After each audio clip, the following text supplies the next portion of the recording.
so अहिले चाहिँ नेपालमा दुई थरी बाँडिएको छ कि मान्छे के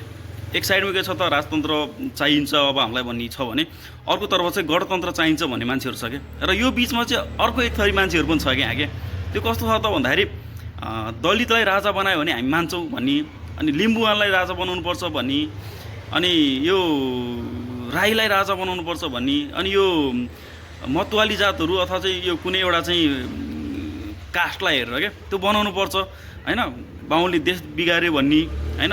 अनि एक थरी कस्तो पनि मान्छे छ त भन्दाखेरि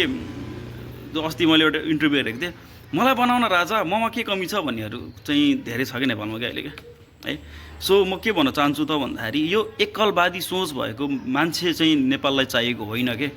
होइन नेपाललाई चाहिँ नेपाली लिडर चाहिएको के सो गणतन्त्रमा नि के छ त भन्दाखेरि यही नै भइरहेको छ क्या एमालेको पार्टीको मान्छे मन्त्री प्रधानमन्त्री भयो राष्ट्रपति भयो भने चाहिँ एमालेको मात्रै सपोर्ट गर्ने अनि एमालेलाई मात्रै काम गर्न दिने अनि एमाले गल्ती गऱ्यो भने ढाकछोप गर्ने माओवादीबाट गयो भने त्यही गर्ने काङ्ग्रेसबाट बन्यो भने पनि त्यही गर्ने के छ त आफ्नो पार्टीलाई बचाइराख्ने आफ्नो पार्टीभित्रको चाहिँ गलत कार्यलाई पनि लुकाएर चाहिँ आफ्नो पार्टीको व्यक्तिलाई बनाउने काम भइरहेको छ नि होइन हो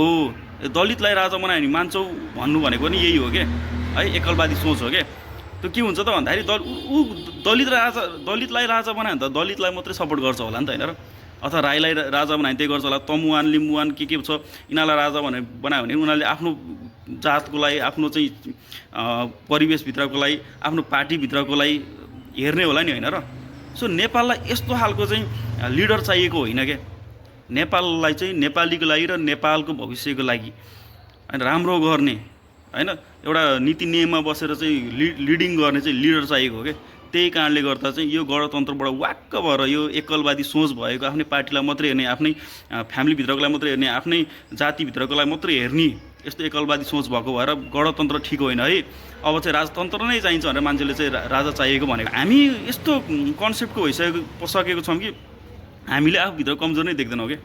सबैलाई लाग्छ कि म पर्फेक्ट छु सबैलाई लाग्छ कि म नै राइट हो होइन कुनै पार्टीबाट गयो भने त्यही भनेको छ कुनै जातको कुरा गर्नेले त्यही भनेको छ जब मैले आफ्नो भित्र कमजोरी मैले गल्तीलाई एक्सेप्ट गर्छु भने बल्ल न म लिडर हुन सक्छु नि होइन र सो त्यही कारणले गर्दा लिडर कस्तो हुनुपर्छ देशको लागि सोच्ने नेपालीको लागि सोच्ने हुनुपर्छ कुनै जातिको लागि कुनै पार्टीको लागि कुनै चाहिँ आफ्नो दलभित्रको लागि सोच्ने हुँदैन क्या त्यही कारणले गर्दा गणतन्त्र हुँदा राजतन्त्र चाहिन्छ भनेको जनताले है प्लिज लिडर खोज्नुहोस्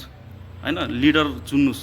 होइन देशको लागि सोच्नुहोस् आफ्नो लागि सोच्ने अथवा चाहिँ आफ्नो जातिको लागि सोच्ने अथवा आफ्नो पार्टीको लागि सोच्ने लिडर चाहिँ हामीलाई चाहिएको छैन क्या त्यही कारणले राजतन्त्र चाहिएको है